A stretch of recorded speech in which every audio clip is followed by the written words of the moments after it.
My son's French fiancée called me an ugly cow in her native language, thinking I couldn't understand. I smiled politely and served her more wine.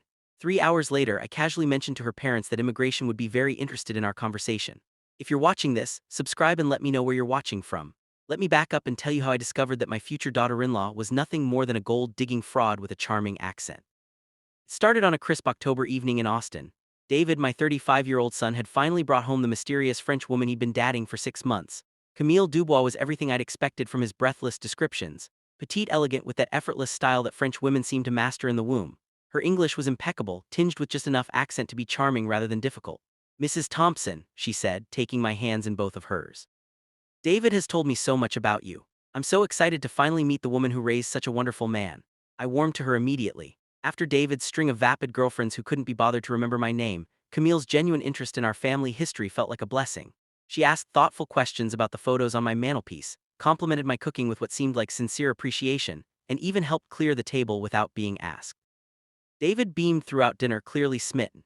"Camille speaks 5 languages fluently," he boasted, squeezing her hand. "She's been teaching me French, though I'm hopeless at it." "Oh, you're being modest." Camille laughed, her eyes twinkling. "His pronunciation is, how do you say, endearing." We all laughed, and I found myself thinking that David had finally found someone worthy of him, someone with substance, intelligence, and genuine warmth, someone who might actually stick around long enough for me to get attached to. That feeling lasted exactly 47 minutes. After dinner, David excused himself to take an important work call. I was in the kitchen loading the dishwasher when Camille's phone rang. She answered in rapid French, her voice carrying from the living room with the casual assumption that comes from believing you're speaking a private language. Here's the thing about assumptions: they can make you sloppy. I spent 4 years of my youth in Lyon working as an au pair to pay for college. My French might be rusty, but it's far from dead. And what I heard in those next few minutes made my blood run cold. "Oui, mama, she seems harmless enough," Camille was saying, old, clearly desperate to keep her son happy. "She'll be easy to manage once we're married." I froze, a dinner plate suspended halfway between the table and the dishwasher. "The house is lovely, bigger than David described, and yes, there are definitely family assets to consider." She mentioned his father left them very comfortable. Her laugh was musical, cold. "Don't worry, I've already started working on the inheritance angle. Americans are so sentimental about family legacy." My hands began to shake, but I forced myself to keep moving, to keep the normal sounds of cleaning going while I listened to my future daughter-in-law dissect my family like specimens in a lab. David is perfect for this, naive, generous, and completely infatuated. The green card will be simple once we're married, and the divorce even simpler once I have what I need. 2 years maximum, then I'll be free to return to Paris with American citizenship and enough money to live exactly as I choose. The plate slipped from my numb fingers and shattered against the kitchen floor. "Mrs. Thompson, are you all right?" Camille appeared in the doorway, her face a mask of concern. Perfect performance, if I hadn't just heard her true colors in crystal clear our French. "Just clumsy," I managed, kneeling to collect the pieces. "These old hands aren't what they used to be." She hurried to help me, her movements graceful and considerate. "Please let me do this. You shouldn't be cleaning up after hosting such a wonderful dinner." The irony was so thick I could taste it. This woman had just finished explaining to her mother how she planned to manipulate and eventually rob my son, and now she was helping me clean up broken dishes with the tenderness of an actual caring daughter-in-law. "I have much experience with cleaning," she said with a self-deprecating laugh. "I worked in hotels in Paris before meeting David. Very humbling work, but it taught me to appreciate when others make effort for me." Another lie delivered with such sincerity that I almost believed it myself. Almost. David returned from his call, apologizing profusely. "Sorry about that. Crisis at the site, but it's handled now." He surveyed the scene of us cleaning up together and his face lit up like Christmas morning. "Look at you two already acting like family." Camille stood gracefully disposing of the broken porcelain. "Your mother is wonderful, Sherry, so warm and welcoming. I feel very lucky." She was good, professionally good. Every gesture, every expression, every carefully chosen word was designed to reinforce the narrative she'd constructed. The grateful foreign girl, charmed by American family values and eager to belong. I found my voice somehow. "Well, aren't you sweet? David's right, you do seem like family already." We settled in the living room with coffee, and Camille regaled us with what I now knew were carefully crafted stories about her life in France. The struggling artist narrative, the difficult childhood that made her appreciate David's stability, the dreams of building a life in America with the right partner. Every word was calculated, designed to hit David's protective instincts and his American savior complex, and it was working beautifully. My son hung on every syllable, his eyes soft with the kind of love that makes smart men do incredibly stupid things. "Tell Mom about the visa situation," David prompted gently. "She might have some insights. She's always been good at navigating bureaucracy." Camille's eyes flickered almost imperceptibly, but her smile never wavered. "Oh, it's complicated but not urgent. The tourist visa is good for several more months, and David has been helping me understand the process for more permanent arrangements. The pause was perfectly timed, allowing David to fill in the romantic implications without her having to lie outright. Masterful. "We're thinking about engagement soon," David said, reaching for her hand. Once Camille settled and comfortable with the idea of staying permanently out, I said, proud of how steady my voice sounded. "When you know, I suppose." Camille ducked her head modestly. "I never expected to find someone like David. Sometimes the heart surprises us." None. Oh, the heart had definitely been surprised tonight, just not in the way she meant. As the evening wound down and David walked Camille to her car, I stood at the window watching them embrace. She was saying something that made him laugh, probably spinning another beautiful lie about their future together. He looked so happy, so hopeful, so completely unaware that the woman in his arms saw him as nothing more than a stepping stone to American citizenship and whatever money she could extract from our family. The question was, what was I going to do about it? I didn't sleep that night. Instead, I sat in my late husband's study, surrounded by 40 years of financial documents and family records, trying to understand exactly what Camille thought she was targeting. Robert had been a careful man, methodical in his approach to security. Our assets weren't flashy, but they were substantial. The house alone was worth close to $800,000, sitting on 2 acres in one of Austin's most desirable neighborhoods. The investment portfolios, retirement accounts, and life insurance policies painted a picture of comfortable upper-middle-class wealth. Nothing extravagant, but certainly enough to tempt someone with Camille's apparent agenda. What chilled me most was how efficiently she'd assessed our situation.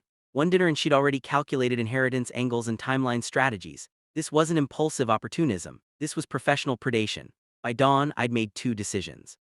First, I would not tell David what I'd overheard. Not yet. He was so deeply infatuated that any accusation from me would only drive him closer to her. Cast me as the jealous mother who couldn't accept her son's happiness. I'd seen enough Lifetime movies to know how that story ended. Second, I needed to know exactly who Camille Dubois really was. I started with the basics: Facebook, Instagram, LinkedIn. Her social media presence was polished but thin, mostly photos from the last 18 months. No deep history, no childhood friends or family members tagged in old posts. The few pictures from France were generic tourist shots that could have been taken by anyone. Her LinkedIn claimed she worked in hospitality management in Paris, but the company names were vague and there were no colleague connections or recommendations.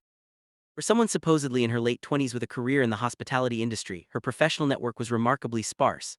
I was deep in internet rabbit holes when my phone rang. David's name flashed on the screen and my heart clenched with guilt. How do you talk to your child when you know something that will devastate them but can't prove it yet? Morning, Mom. Thanks again for last night. Camille couldn't stop talking about how wonderful you were. I bet she couldn't. She's lovely, sweetheart.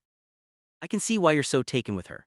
I'm thinking about proposing soon, he said, his voice bright with excitement. Maybe Christmas. I know it's fast, but when it's right, it's right. Christmas 2 months away. My stomach nodded. That's wonderful news, David. Have you thought about what kind of proposal, where you might do it? As he chatted about his romantic plans, I was calculating timelines in my head.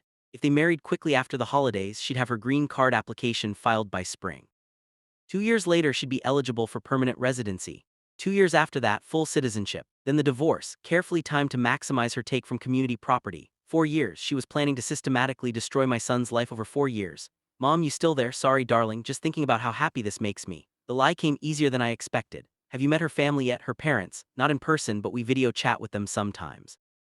They live in Marseille. Her father's a retired teacher. Her mother works in local government. Very traditional family, which is why she's being careful about the engagement timeline. They want to meet me properly first. Traditional family. If they truly existed, they were probably horrified by their daughter's immigration fraud scheme.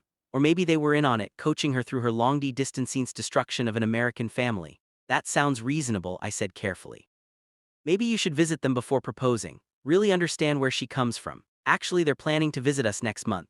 Camille wanted them to meet you before we make anything official. She values family approval. Of course she did. Meet the Marks family, charm the parents, establish herself as the perfect future daughter-in-law, then spring the engagement, and rush toward marriage before anyone had time to ask difficult questions. After David hung up, I sat staring at my computer screen, feeling the weight of impossible choices. I could hire a private investigator, but that felt like crossing a line that would damage my relationship with David, regardless of what we found. I could confront Camille directly, but she was clearly skilled at manipulation, and I had only an overheard phone conversation as evidence. Or I could be patient, play the long game, let her think she was winning while I gathered the information I needed to expose her completely. That's when I remembered my sister's youngest daughter, Claire, who worked for the State Department in visa services. Family connections could be remarkably useful when you needed to understand immigration fraud. Aunt Margaret, you're putting me in a very difficult position, Claire said, her voice careful over the phone. We were on a sister lunch date at my favorite cafe, though today I wasn't paying much attention to my salad. I'm not asking you to do anything inappropriate, I said, stirring my iced tea slowly. I just want to understand the general process. Educational purposes, Claire laughed despite herself. educational purposes, right? And this has nothing to do with David's mysterious French girlfriend. You always were too smart for your own good. I leaned back in my chair studying my niece's face. Claire had inherited the family's sharp instincts and no-nonsense attitude. If anyone could help me navigate the situation, it was her. Tell me what you know, she said quietly. Everything, so I did. The overheard phone conversation, the thin social media presence, the convenient backstory that hit all of David's emotional triggers. Claire listened without interruption, her expression growing more serious with each detail. There are red flags, she admitted when I finished. The timeline is aggressive, the background check seems superficial, and frankly the whole narrative sounds like something from the manual on marriage fraud indicators. There's a manual. Oh honey, there are several. Immigration fraud is a cottage industry and we see variations of this pattern constantly. The difference is usually the sophistication level. Claire pulled out her phone and showed me a government website. Look at this checklist. How many boxes does she tick? As we went through the indicators together, my heart sank. Camille wasn't just suspicious, she was practically a case study in marriage fraud, red flags, rushed timeline, financial motivation, limited verifiable background, age gap that favored the immigrant, and emotional manipulation of the American partner. The thing is, Claire continued, knowing something and proving it are very different challenges. These people are professionals. They've studied American men. They know exactly which buttons to push and they're very good at covering their tracks. So what would you do? Claire was quiet for a long moment. Officially, I'd advise David to slow down, do proper due diligence, and insist on meeting her family in France before making any commitments. And unofficially, I'd gather evidence, document everything, and I'd be prepared for the possibility that by the time you have proof, it might be too late to prevent the marriage, but not too late to minimize the damage. The damage: my son's broken heart, his financial losses, his faith in love itself. The ripple effects could last years, maybe decades. Some wounds never fully heal. There's something else you should know, Claire said carefully. If she's doing this professionally, David probably isn't her first target. These operations often work the same territories, use similar methods. There might be other victims, other sons, other families destroyed by Camille's calculated charm. The thought filled me with a cold fury I'd never experienced before. How would I find them? Very carefully, Claire warned, and completely legally. But if there are patterns of behavior, they leave traces. Immigration applications, marriage records, divorce proceedings. It's all public information if you know where to look. By the time we finished lunch, I had a plan. It wasn't a nice plan and it wasn't a simple plan, but it was thorough. If Camille Dubois was a professional con artist, she was about to discover that Margaret Thompson wasn't nearly as harmless as she appeared. That afternoon, I made 3 phone calls. The first was to a private investigator Claire had recommended, someone who specialized in background verification with impeccable discretion. The second was to my attorney, updating my will and establishing some additional financial protections that had nothing to do with Camille and everything to do with being prepared for any outcome. The third call was the most important one. David, sweetheart, I've been thinking about what you said about Camille's parents visiting next month. Yeah, what about it? Well, I'd love to host them for dinner, a proper welcome to the family. And you know what? I think I should brush up on my French before they arrive, maybe take a refresher course. I'd hate for them to think I wasn't making an effort. The private investigator's name was Marcus Webb and he looked nothing like what I'd expected. No trench coat or fedora, just a mild-mannered man in his 50s who could have been anyone's accountant, which, as it turned out, was exactly the point. The best investigations happen when nobody realizes they're being investigated, he explained, settling into the chair across from my kitchen table with a manila folder and a cup of coffee. Especially in cases like this where the subject is already hyper-aware of potential scrutiny. It had been 2 weeks since I'd hired him and the preliminary results were enlightening in the worst possible way. Let's start with what we know for certain, Marcus said, opening his folder. Camille Dubois entered the United States on a tourist visa 8 months ago. The address she listed on her arrival documents is a short-term rental apartment that she vacated after 6 weeks, right around the time she would have met your son. So she came here specifically to find a husband. It's looking that way. The pattern suggests systematic targeting rather than organic relationship development. He pulled out a series of photographs. These are from her social media activity. In the month before she left France, she was researching American dating apps, joining international relationship sites, and participating in forums about American immigration law. The photos showed Camille at her laptop, coffee shops in Paris, always alone, always working on something. Even in candid shots, there was something calculating in her expression. Here's where it gets interesting, Marcus continued. The company she claims to have worked for in Paris, it existed, but it went out of business 3 years ago. The references she provided David are fake. The phone numbers redirect to a voice service that plays pre-recorded messages. My coffee grew cold as Marcus laid out the evidence of Camille's deception. Fabricated employment history, no verifiable address in France for the past 2 years. And most damning of all, a pattern of social media connections that suggested she'd been in contact with other American men before settling on David. There's more, he said quietly. I found evidence of at least 2 previous attempts at marriage-based immigration fraud. Different names, different stories, but the same face and the same methods. He slid 2 more photographs across the table. The first showed Camille with a man in his 40s outside a courthouse in Nevada. The second was from a wedding announcement in a small-town newspaper in Colorado featuring Marie Fontaine and her American husband. Both marriages lasted less than 2 years. Both ended in divorce with significant financial settlements. Both men are now dealing with debt and emotional trauma while she disappeared with American citizenship and their assets. I stared at the photographs feeling sick.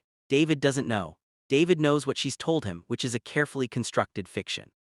But Margaret, there's something else you need to understand. This isn't just fraud, it's a criminal enterprise. We're dealing with someone who has destroyed multiple families and shows no signs of stopping. The room felt smaller suddenly, the walls pressing in around us. What do I do with this information? Marcus leaned forward, his expression serious. That depends on what kind of outcome you want.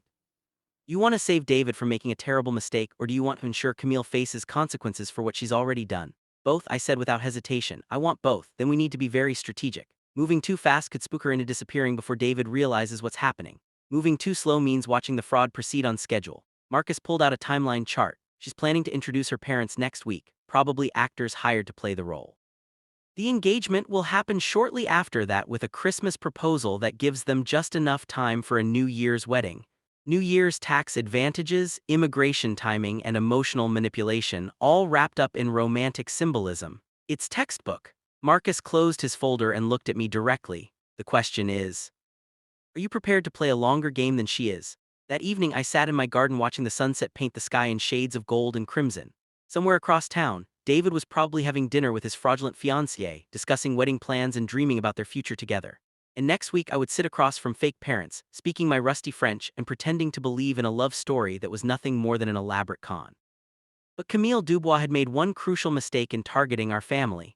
She'd assumed that a 64-year-old widow would be easy to fool, too polite to question, too grateful for her son's happiness to look too closely at its source. She was about to learn that assumption could be very dangerous indeed. The doorbell rang at precisely 6:00, and I smoothed my dress one final time before answering. Camille stood on my porch, flanked by an elegant older couple who could have been cast by central casting for sophisticated French parents. "Mrs. Thompson," Camille said, her smile bright and seemingly genuine, "I would like you to meet my parents, Henry and Margaret Dubois." HRI stepped forward with old-world courtesy, taking my hand and kissing it lightly. "Madame Thompson, we are so honored to meet the mother of the man who has captured our daughter's heart." His French accent was perfect, his mannerisms exactly what you'd expect from a retired teacher from Marseille. Margaret embraced me warmly, smelling of expensive perfume and speaking in rapid, enthusiastic French about how wonderful it was to finally meet me. They were good, professional level good. "Please come in," I said in my deliberately rusty French. "I apologize for my poor pronunciation. It's been many years since I spoke your beautiful language." The effect was immediate and telling. Camille's eyes flickered with something that might have been concern while her fake parents exchanged the briefest of glances. They hadn't expected me to speak French at all, let alone catch their authentic accents that were distinctly Parisian rather than Marseille. David arrived as we were settling in the living room, bringing wine and flowers and practically glowing with happiness. "Aren't they wonderful, Mom? I feel like I've gained a whole new family." As the evening progressed, I played my part perfectly. The charmed future in-law delighted with these lovely people, asking gentle questions about their life in France, and expressing how happy I was that David had found such a wonderful woman with such a strong family foundation. But I was also listening, really listening, and what I heard confirmed every suspicion Marcus Webb had raised. Henry's stories about his teaching career were generic and vague, the kind of details anyone could fabricate from internet research. Margaret's descriptions of her government work contradicted themselves within the same conversation. Most telling of all, when they spoke to each other in French, thinking I couldn't follow their casual conversation revealed knowledge and references that belonged to Paris, not Marseille. "Pass the salt, would you?" Margaret said in French to HRI. "This American food is so bland." "At least the wine is decent," Ori replied, also in French, though I miss proper cheese. "These Americans have no palate." Meanwhile in English, they were praising my cooking and expressing delight at experiencing authentic American hospitality.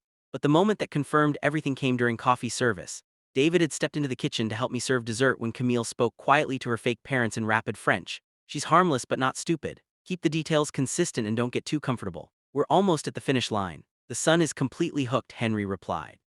"When do you want to do the proposal timeline?" "Next week. Christmas Eve engagement, New Year's wedding." Emotional timing that makes it hard for anyone to object. They thought they were speaking privately. They thought their secret was safe. They had no idea that the harmless American widow serving them coffee and homemade apple pie understood every calculated word.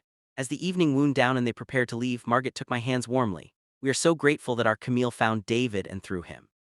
You family is everything, don't you agree?" "Oh, absolutely," I said, smiling serenely. "Family is the most important thing in the world. We do anything to protect the people we love." After they left, David lingered, helping me clean up and bubbling over with excitement about his future in-laws. They're amazing, aren't they? So warm and genuine. I can see where Camille gets her character. They're certainly impressive, I agreed, very polished. I'm thinking about proposing next week, he said, his voice soft with nervous excitement. Christmas Eve, like in the movies. What do you think? I turned away, ostensibly to load the dishwasher, but really to hide the expression on my face. I think she's a very lucky woman to have found you, sweetheart. What I was really thinking was that Camille Dubois had just made her second crucial mistake. The first was underestimating me.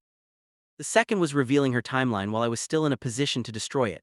Christmas Eve was 8 days away. She had 8 days to believe she was winning. I had 8 days to ensure she lost everything. That night I called Marcus Webb with 3 words: accelerate the timeline. Marcus Webb arrived at my house the next morning with a briefcase full of evidence and a plan that was both elegant and ruthless. We move tomorrow, he said, spreading documents across my dining room table. Christmas Eve, just before David's planned proposal, maximum emotional impact, minimum escape opportunities. The evidence was devastating. Bank records showing wire transfers from Camille's previous victims, immigration documents with 3 different identities, photographs of her with other men, other families she destroyed. Most damning of all, recorded phone conversations between Camille and her real handler. Not fake parents, but a criminal organization that specialized in marriage fraud. She's not just a con artist, Marcus explained. She's part of a network. They identify targets, create backstories, provide supporting actors when needed, and take a percentage of whatever assets they can extract. I studied a photograph of Camille with a man in his 50s outside a courthouse in Miami. The timestamp showed it was from just 18 months ago. How many families has she destroyed that we can prove? 7, but the pattern suggests more. Marcus pulled out a financial analysis that made my stomach turn. Conservative estimate: she's stolen over $2 million from American men in the past 5 years. $2 million, $7 families, and David was supposed to be number 8. Here's what we're going to do, Marcus continued. Tomorrow evening, when David brings Camille here for Christmas Eve dinner before the proposal, we're going to have some unexpected guests. The plan was perfect in its simplicity. Agent Sarah Chen from Immigration and Customs Enforcement would arrive during dinner, ostensibly for a routine follow-up on Camille's visa status. What she'd actually be doing was arresting Camille for immigration fraud based on the evidence Marcus had compiled. The timing is crucial, Marcus warned. Too early and she might run. Too late and David gets engaged to someone who's about to be arrested. We need to thread the needle perfectly. That afternoon, I went through the motions of Christmas Eve preparation like an actor rehearsing for the performance of her life. Cooking David's favorite meal, setting the table with my grandmother's china, wrapping presents that would never be opened. Every domestic detail felt surreal, knowing what was coming. David called around 4, his voice bright with nervous excitement. Mom will be there at 6:00. I'm going to propose after dinner just like we planned. I've got the ring and everything. The ring, my grandmother's engagement ring passed down through 3 generations of Thompson women, now about to be offered to a criminal who saw David as nothing more than a paycheck. That sounds perfect, sweetheart, I managed. I can't wait to celebrate with you both. At 5:45, my doorbell rang. Agent Chen stood on my porch in professional attire that could pass for dinner party appropriate. She was younger than I'd expected, with kind eyes that turned steely when she discussed Camille's crimes. Well, wait until after the main course, she said quietly. Let her get comfortable, think she's safe. Then I'll present my credentials and place her under arrest. What about David? He's going to be hurt and angry, probably at you initially for not telling him sooner, but he'll understand eventually. The alternative is watching her destroy him financially and emotionally over the next 2 years. At exactly 6:00, David's car pulled into my driveway. Through the window, I watched him take Camille's hand, probably giving her last-minute reassurance about the proposal timing. She looked radiant, confident, completely unaware that her criminal career was about to end in my dining room. Showtime, Agent Chen said softly. Mrs. Thompson, dinner smells absolutely wonderful, Camille said as they entered, kissing my cheeks in the French style. She was wearing an elegant red dress that probably cost more than most people's monthly rent, and she looked every inch the sophisticated European woman about to become an American bride. David was practically vibrating with nervous energy, patting his jacket pocket where the ring box created a telltale bulge. Mom, I think this might be our best Christmas Eve ever. If only he knew. Agent Chen had positioned herself in the living room, pretending to read a magazine I'd strategically placed there. To David and Camille, she looked like any family friend who'd stopped by for the holidays. Who's your guest? David asked, glancing toward the living room. Oh, that's Sarah, my neighbor's niece, I said smoothly. She's visiting for the holidays and didn't have anywhere to go tonight. I hope you don't mind that I invited her to join us. Camille's smile never wavered, but I caught the flicker of calculation in her eyes. An unexpected witness to the proposal wasn't ideal, but it wasn't alarming either, just another detail to manage in her carefully orchestrated evening. Dinner conversation flowed like a well-rehearsed play. David talked about his work, his plans for the new year, his excitement about building a life with Camille. She responded with perfect warmth, asking thoughtful questions and making gentle jokes that had him laughing and falling deeper under her spell with every passing moment. Meanwhile, Agent Chen made small talk about her job in government consulting and complimented Camille's accent, dress, and charming stories about France. To anyone watching, it looked like a lovely family dinner with a delightful addition to the guest list. But I was watching Camille carefully, and as the evening progressed, I noticed subtle changes in her behavior. The way her eyes occasionally darted to Agent Chen when she thought no one was looking, the slight tension in her shoulders when Agent Chen asked casual questions about her background, the almost imperceptible pause before she answered questions about her visa status. Professional criminals develop instincts about law enforcement, and something about Agent Chen was triggering Camille's internal warning system. She couldn't identify the threat yet, but she sensed danger. "This has been lovely," Camille said as we finished the main course, "but perhaps we should think about heading home soon. It's getting late." David looked confused. "But we haven't had dessert yet, and I thought we might exchange gifts." "Of course," Camille said quickly, her smile brightening. "I'm just thinking about the drive home in this weather." There was no weather. It was a clear, calm December evening, but she wanted to leave, and she wanted to leave now. Agent Chen stood up casually. "Actually, before anyone goes anywhere, I should probably introduce myself properly." She pulled out her credentials, her voice taking on official authority. "Agent Sarah Chen, Immigration and Customs Enforcement. Miss Dubois, I need to speak with you about some discrepancies in your visa documentation." The transformation in Camille was instantaneous and chilling. The warm, charming woman vanished, replaced by someone cold and calculating. Her accent disappeared entirely, revealing perfectly American English underneath. "I don't know what you're talking about," she said evenly. "My documentation is completely in order." David was staring back and forth between them, his face a mask of confusion. "What's going on? What discrepancies?" Agent Chen pulled out her phone and showed him the photographs Marcus had compiled. "Mr. Thompson, the woman you know as Camille Dubois, is actually named Christina Marsh. She's wanted for immigration fraud, identity theft, and multiple counts of marriage fraud across 7 states." The ring box fell from David's suddenly nerveless fingers, hitting the hardwood floor with a sound like breaking dreams. The silence that followed Agent Chen's revelation lasted exactly 4 seconds. Then David exploded. "What the hell is this?" He spun to face me, his eyes blazing with betrayal and fury. You knew and you didn't tell me." "David, please let me explain." "Explain what?" "That you've been investigating the woman I love behind my back, that you've been lying to me for weeks." His voice cracked with pain. "I trusted you, Mom. I brought her here because I trusted your judgment, and this is what you do." Camille, Christina, whoever she really was, had gone very still, her mind clearly racing through options and escape routes. But Agent Chen was positioned between her and the front door, and backup officers were already surrounding the house. "Mr. Thompson," Agent Chen said gently, "I know this is shocking, but your mother likely saved you from years of financial and emotional devastation. The woman you know as Camille has defrauded 7 other men out of nearly $2 million." David shook his head violently. "No, you're wrong. This is some kind of mistake. Camille isn't. She wouldn't." He turned to her desperately. "Tell them they're wrong. Tell them this is all some horrible mix-up." For a moment I thought she might keep up the charade, try one final manipulation to maintain her hold on David's emotions. But then she looked at the evidence spread across Agent Chen's phone, calculated the odds, and made a different choice. She laughed.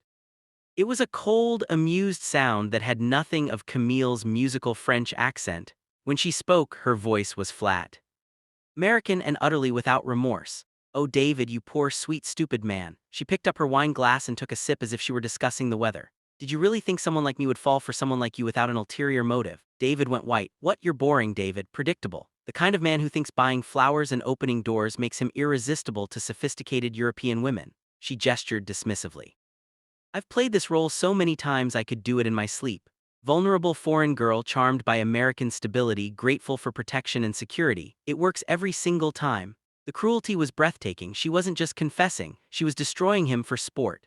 The accent, the stories about France, the whole romantic narrative, all of it was research and performance. "I spent 3 weeks studying your social media, your interests, your psychological profile before I ever approached you at that coffee shop." She smiled coldly. "Did you think it was coincidence that I was reading your favorite book when we met?" David sat down heavily, like his legs could no longer support him. "The book you said it was recommended by a friend, Amazon Reviews and Customer Purchase Patterns. I bought 5 books I knew would appeal to lonely divorced men in their 30s looking for intellectual connection." She shrugged. "Yours was the easiest mark in the coffee shop that day." Agent Chen moved closer, handcuffs ready. "Christina Marsh, you're under arrest for immigration fraud, identity theft, and conspiracy to commit marriage fraud." But Christina wasn't done with her performance. She looked directly at me, her eyes filled with genuine hatred. "You think you've won something, old woman? You've destroyed your relationship with your son to stop something that was always going to end anyway. I would have divorced him in 2 years, taken my cut, and disappeared. Now he'll spend the rest of his life wondering if every woman who shows interest in him is just another con artist." She turned back to David, who was staring at her like she was a stranger, which of course she was. Your mother didn't save you, David. She just ensured that you'll never trust love again. Agent Chen led Christina away in handcuffs, but not before one final revelation that changed everything I thought I understood about the situation. Wait, Christina called out as they reached the front door. Don't you want to know about the real Camille Dubois? Agent Chen paused. What about her? Christina's smile was vicious. She's real. 28 years old, lives in Marseille with her parents, works in hotel management just like I claimed. I studied her social media for months. Stole her identity piece by piece, built my cover story around her actual life. My blood went cold. What are you saying? I'm saying there's a real woman in France who has no idea her identity was stolen, who might be getting visits from American immigration officials asking questions about her fictional boyfriend and his family. Christina's eyes glittered with malice. I'm saying your investigation might have just destroyed an innocent person's life along with your son's. Front door closed behind them, leaving David and me alone in the wreckage of Christmas Eve dinner. He sat motionless at the dining room table, staring at the scattered evidence of his shattered fairy tale.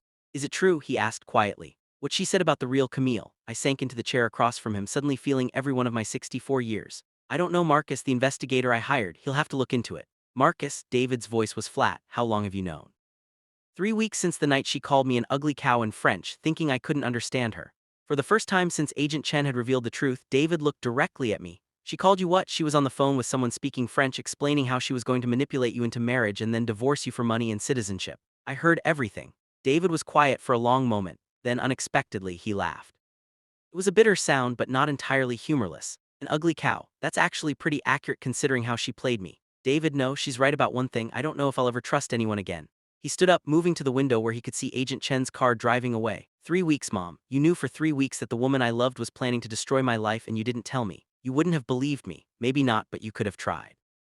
He turned back to me and I saw something in his eyes I'd never seen before. Disappointment so deep it looked like grief. Instead, you orchestrated this whole evening. Let me make a fool of myself. Let me get excited about proposing. Let me bring her into our family home for one final performance before you brought it all crashing down. He was right and we both knew it. I could have handled this differently. Found a way to warn him, to protect him from the public humiliation of being arrested in front of the woman who'd been systematically destroying his life.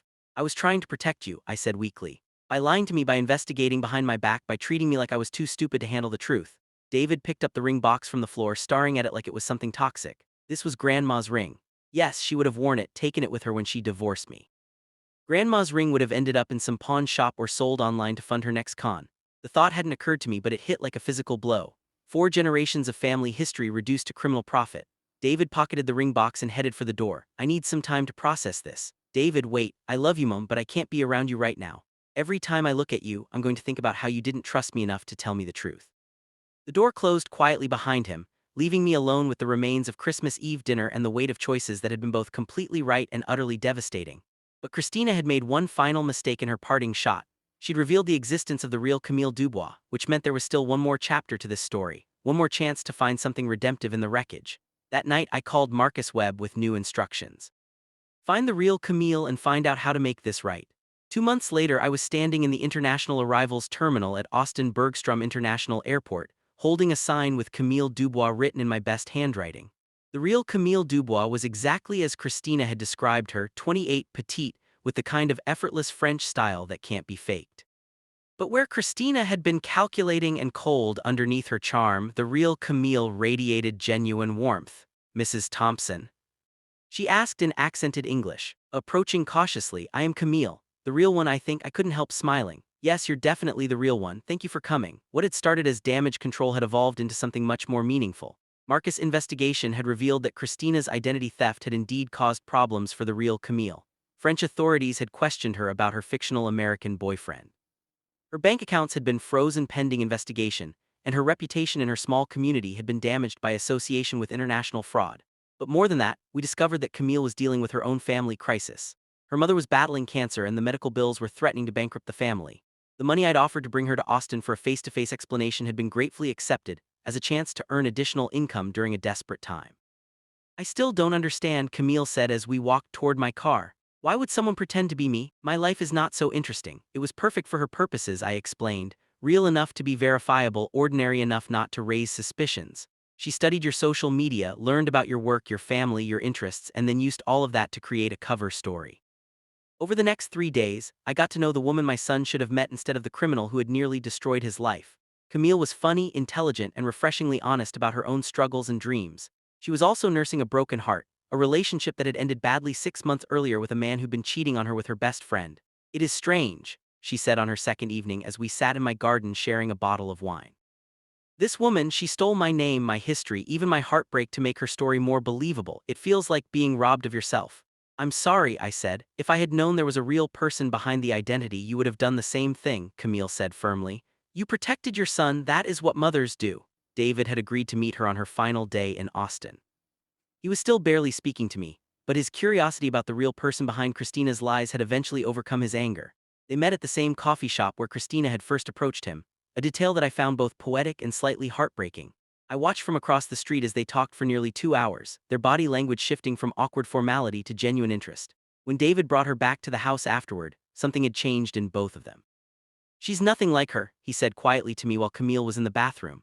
Everything that felt artificial about Christina, the two perfect answers, the way she always said exactly what I wanted to hear. "Camille is the opposite, she's real." What does that mean? It means I'm going to drive her to the airport tomorrow and then I'm going to think very carefully about what I want to do next. What David decided to do next was surprising to everyone, including himself. 3 weeks after Camille returned to France, he booked a flight to Marseille. Not for romance, he insisted, but to see for himself the life Christina had stolen and twisted into her fictional narrative. He came back 2 weeks later with a new perspective on trust, love, and the difference between falling for a fantasy and connecting with a real person. "I'm not ready for anything serious," he told me over dinner at my house, the first meal we'd shared since Christmas Eve. "But Camille and I are going to stay in touch, maybe visit back and forth, see what develops naturally." "And us?" I asked. "Are we okay?" David was quiet for a moment. "You were right to investigate her, you were right to stop the fraud, but you were wrong not to trust me with the truth. If we're going to rebuild our relationship, it has to be based on honesty. Even when honesty is difficult, I understand, do you? Because if Camille and I do develop something real, if she eventually moves here or I move there, I need to know you'll respect our choices, even if you disagree with them." "I promise," I said and meant it. 6 months later, I received a wedding invitation written in elegant French script. David and Camille had decided to marry in a small ceremony in Provence, surrounded by olive groves and the kind of authentic French countryside that Christina had only pretended to know. As I RSVP'd yes with excitement, I reflected on the strange journey that had brought us all here. Sometimes the worst deceptions lead to the most honest connections. Sometimes protecting someone means letting them make their own mistakes. And sometimes when you think you're saving one story, you're actually beginning a completely different one. The real Camille Dubois was nothing like her imposter. And that turned out to be exactly what my son needed to learn to trust love again. Thanks for listening. Don't forget to subscribe and feel free to share your story in the comments. Your voice matters.